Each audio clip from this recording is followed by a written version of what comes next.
அனைவருக்கும் வணக்கம். பேராசிரியர் பணிக்கு ஆண்டுக்கு 2 முறை தேர்வு அப்படிங்கிற ஒரு நல்ல செய்தி டிஆர்பி கிட்ட இருந்து வந்திருக்கு. அதாவது கலை மற்றும் அறிவியல் கல்லூரிகளுக்கு உதவி பேராசிரியர்களை தேர்வு செய்வதற்கு தமிழக அரசு நடத்தக்கூடிய செட் தேர்வு இனி ஆண்டுக்கு 2 முறை நடத்தப்படும் அப்படின்னு ஆசிரியர் தேர்வு வாரிய அதிகாரிகள் சொல்லியிருக்கிறதா இன்னைக்கு நியூஸ் வந்திருக்கு.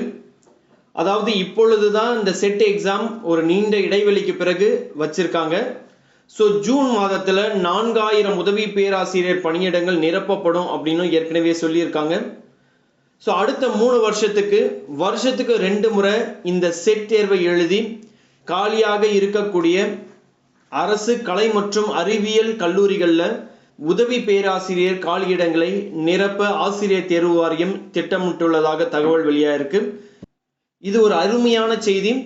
யாருக்கெல்லாம் அரசு கலை மற்றும் அறிவியல் கல்லூரிகளில் உதவி பேராசிரியரா சென்று பணிபுரியணும்னு ஆசைப்படுறீங்களோ உங்களுக்கு ஒரு அரிய வாய்ப்பு தான் இந்த செட் தேர்வு அப்படிங்கிறது.